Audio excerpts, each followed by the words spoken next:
going to talk a little bit about the Addis Israel Solidarity Mission to Israel last week.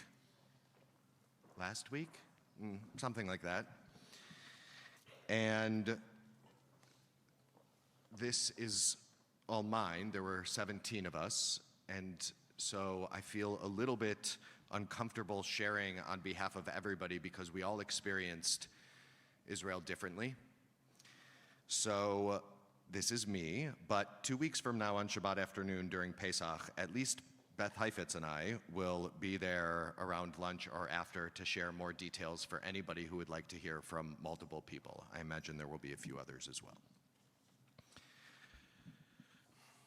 The land under my feet, the place in which I stepped off the plane was physically the same as every other time I have visited Israel or lived in Israel in the past. There's love of that place deeply embedded in my bones. It's part of my spiritual DNA. It's unexplainable in words, but as real as anything I've ever known. Last week was very much the same land, country that I visited in November also. And to a large extent, I was in the very same places I was at in November.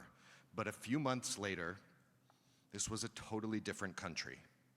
In November, Israel was entirely engaged in the war effort. Businesses were closed, reserves, so many thousands were on bases or in Gaza or in the north fending off Hezbollah. Universities were on hiatus. It was a focused nation, united in its effort to support one another, to house one another, to feed one another, to hold one another despite its absent, negligent, and generally untrustworthy elected leadership. It was something to behold, the achdut, the unity. Those who were protesting against one another just a couple of months earlier, now protecting one another. In November, the wounds of October 7th were still in their first stages, the pain so raw, it physically hurt just to be in its presence. November was the unrecognizable Israel to me, even though I lived in Jerusalem for over a year during the Second Intifada. Last week, with 16 others from Israel, from Addis, it was different. Now, it felt like a totally recognizable Israel to me. Jerusalem, Tel Aviv, both felt bustling. They were busy, at least on the surface. Some land, same places, same people, but entirely different. The protests were back. While in Jerusalem, there was one each night, the first of which, around 100,000 people. There's a thin line between the two, Israel of November and Israel of April. It's exactly the same place, but it was totally different. I'm always surprised when I think about the similarities between chametz, leavened bread, and matzah, unleavened bread. Passover is a week away. Take flour and water and put them together for 18 minutes, add heat, and you have chametz. Take flour and water and put them together for 17 minutes and 59 seconds or less, add heat, and you have matzah. They are virtually indistinguishable when described with words, but the final products are so obviously and entirely different, one from the other. It's hard to internalize this. The same stuff, yet totally different. So what does it mean for our tradition to prohibit one of them, yet fully command the other on Passover? A non-scientific technicality becomes the very definition of our observance. On the 13th of Nisan, 2 days before Passover, bread is normal. It is part and parcel of everyday eating. At noon on the 14th, the afternoon before the first Seder, the prohibition to eat, benefit from, or own chametz, leavened bread, kicks in. From 1 minute to the next, the very substance that sustains us becomes forbidden to us. Unlike certain other foods, pork, for instance, which is forbidden all year round, avoiding leaven is a time-enacted prohibition. In one moment, it is a staple. In the next moment, a taboo. In Kfar Aza, just a few kilometers from Gaza, the south of Israel, our group began on Chen Cutler's serene porch. By happenstance, Chen was also the resident of Kfar Aza who guided me in November when I first visited Israel after the war broke out. Kfar Aza is a community of about 1,000 that was brutally attacked on October 7th. Over 70 were murdered, dozens taken hostage, and Hamas was in Kfar Aza for 4 full days before being eliminated. In November, we did not sit on Chen's porch. That would have been impossible because in November, Kfar Aza was still fully in ruins. But in the intervening months, volunteers had come to the now uninhabited Kfar and planted flowers, seeds, and they were growing. Sukkot were finally taken down in March. Debris cleaned up. The air no longer smelled as thickly of smoke and ashes, human and otherwise. She served us water in the shade. We noticed the sheer beauty of the place. Even the bullet holes littering the walls of homes were hard to notice, though so obviously there without much inspection. On that porch, in that beautiful setting, Chen told us the harrowing story of the place on those days. I had heard the story from her lips once before, but this time it was different. There were more details, more names. It moved more slowly or more quickly. I can't remember. She learns new details about what happened in her home almost every day. There was a moment in listening to her that I think I finally understood the kind of compounding trauma that leads Israelis to know that it is still October 7th. Every single day, new stories are told, more DNA is found, human remains, literal and figurative. A short distance from the Nova Festival site, now essentially a cemetery, a memorial to the 340 murdered and maimed there, is an automobile graveyard. About 1,600 cars lined up, piled up. They are still being searched for DNA, remnants, slivers of the perished to bury. I shudder to think how long it will take, and each new discovery of loss adds to the last. It is endless, compounding trauma. In every moment that our hostages are not home, enduring what we now know but always assumed to be a brutal, violent captivity, October 7th endures, it remains. It's not post-trauma in Israel. It is simply traumatic stress syndrome. Like many of us, I've wondered over the past few months why the percentages of Jewish Israelis who can't make heart space for the brutal Palestinian suffering is so high. Some polls have that percentage up to 80%. In Israel, I wondered about it a little bit less, even as my own heart opened wider. I went there, I wanted to shake them out of it. Do you not see or hear what is happening just across the fields? At the Nova Festival, one hears, one actually feels artillery fire, loud, explosive booms at least once every 3 or 4 minutes. We heard one while saying El Malay Rachamim. Those are happening in Gaza.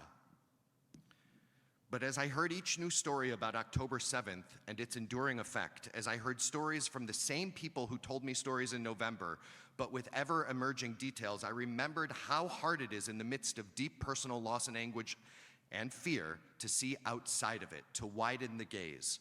This is natural. Maybe it's too natural, but it is natural nonetheless. Lauren and I have often talked about how when our families are going through unusually rough times, as we have had happen over the past few years, there is a great difficulty in sitting with your pain as well. She is better at it than I am, but it is hard. And maybe that makes us a little bit unsuited for this work. Or maybe it just makes us human, like you. But there are 2 Kfar Azas right now. While parts of the idyllic village have been cleaned up, there's a now more clear line drawn between that space and the destruction of October 7th through 11th. In one moment, we notice the place's sheer beauty. In the next, we step into the sheer terror of the teen village, the worst of it. There's no way to clean up these strips of little residences. They will never be turned idyllic again. They are burnt out, fully destroyed. In November, I had no idea who lived in each one. We couldn't see the faces of loss. Now each residence has a picture of the murdered or kidnapped teen who lived there. The line between Kfar Aza's October 6th and 7th is razor thin, a split second.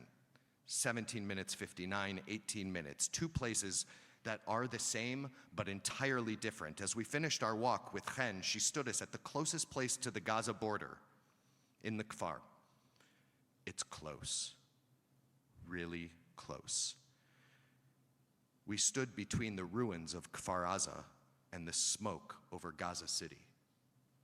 Just turn around like this, and you see both.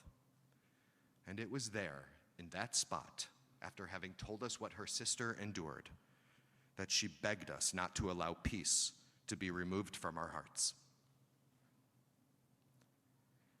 It was there that she acknowledged she couldn't quite see peace's future, but still believed in its potential. She said to us, one day, you will need it, so keep it safe for us. And I thought, how courageous to live what she lives through and with, to say that when so many of us still can't seem to somehow. I grew up venerating the IDF uniform. It was not unusual in my generation. My parents' Jewish identity was a post-1967 phenomenon. Our brave heroes, our underdogs, our defenders of the people. I felt that at Shuva Junction, a makeshift respite in the middle of the desert run by volunteers, a place to give our soldiers a chance to breathe. We sat, we kept them company, offering them a chance to release some of their harrowing stories to listeners and witnesses. I'm still in awe of their courage, and I still pray for their safety, physically, emotionally, and otherwise. I love them, even as they are hated by so many, portrayed with no nuance as bloodthirsty genocidal demons. And as I have matured, I have been exposed in my adult life to Palestinian narratives, stories, and human beings, brothers and sisters, and I've come to understand that while many of us see the uniform as a symbol of freedom and bravery and courage, others experience it as one of oppression, and not just post-October 7th oppression, but certainly post-1967 oppression. I often I live in that space, nestled between matzah and chametz, even if it's just for a split second, between the bravery, the heroes that are ours, and the oppressors that are theirs. It's hard to do, not everybody can do this, but more of us need to do this. Our trip was not without emotional risk. While our primary mission was one of solidarity and engagement with Am Yisrael in Eretz Yisrael, there is no way to fully engage Israel without spending time on Israel's margins. After 2 long, depressing days witnessing destruction and pretending to farm in the fields, well, all of us but Ruth. She was writing a Washington Post article while we were farming in the fields under an avocado tree. It's my best picture of the entire trip. But after 2 long days, depressing days of being in the South, we came back to Jerusalem for another portrait of Israel. We met through a preschool graduate of ours who made Aliyah, Jake Shapiro, a young Palestinian man who has residence in East Jerusalem but grew up in Ramallah, in the West Bank. This was a courageous act for him to come into the heart of Jerusalem, Jewish Jerusalem, in the middle of a war and meet with American Jews out in the open, both because of Israeli suspicion, but even more so, Palestinian distrust for anybody who would do such a thing. I can't share his name. We took no pictures. It was made clear to us that it was too dangerous. It's haunting and disjointing. After walking through the graveyard of the Nova Festival site, chanting El Malay there, to hear how fearful this young man is of the very same uniform I venerate. His lifetime, one of occupation, humiliating checkpoint crossings, beatings, home raids, demolitions, arrests. My learned instinct over my life, my inner voice, when I hear about each of these, there must have been a good reason for that. Israel wouldn't do it without a good reason. Not my homeland, my state, my soldiers. I said this openly to Rana Fahum, a Palestinian Israeli who leads the Hartman Shared Society program. I told her about my unconscious and conscious assumptions and biases. We met her on our final morning before we went to visit Hayas Israel and then Kikar Hatufim, Hostage Square in Tel Aviv. It certainly wasn't the first time she'd heard someone quickly come to Israel's defense of discriminatory policy vis-a-vis Palestinians, and she, an academic, calmly explained the history of land appropriation from 48 until now, the status of Palestinian villages or their non-status, and how it impacts her community.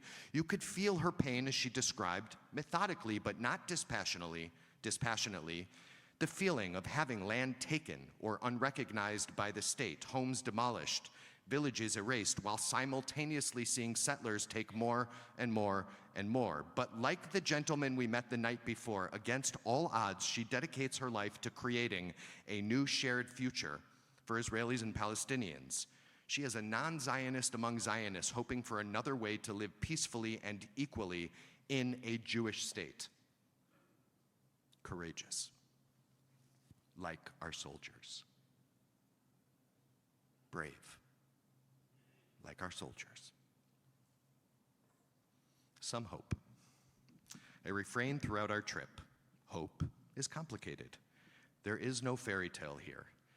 As I mentioned, over the course of 2 days, our group worked in the fields, specifically the fields of Nahal Oz and Chulit. One day we removed dead flowers from mango trees, making way for the next batch. Somehow removing the flowers changes the way the next set of mangoes will grow in. I would be a terrible farmer. I understand none of this. But there we were, one tree to the next, clearing what is dead and lost for what is to come next. Same in Nahal Oz with the avocado trees, removing dead branches one after the other. It's critical, apparently, because when the next harvest comes in, those dead branches can poke and damage the avocados. Tree to tree, breaking off what was to make room for the new, for what might be born next. The work, in which we certainly had a negligible overall impact, was more than just our output, thank God. There was something about clearing away what was to make room for what will be, to be simultaneously visiting sites of destruction, walking amidst the ruins of Israel's south, immersed in devastating loss, and actively with our hands creating the conditions for another chance at this. Kind of like bidikat chametz, the search for chametz, the clearing out of one thing to make space for another, the matzah. Hope, I don't know if it's hope, maybe it is, but to come home on a Friday afternoon and then be on the National Mall with thousands as a community demanding the release of our hostages, to then on Tuesday night be right here in an absolutely full room immersed in the stories of Palestinian and Israeli teenagers singing together, talking together, loving one another, despite their past, despite their parents, despite their failed leadership. Hope is complicated, but it is real, and I still feel it. Shabbat Shalom.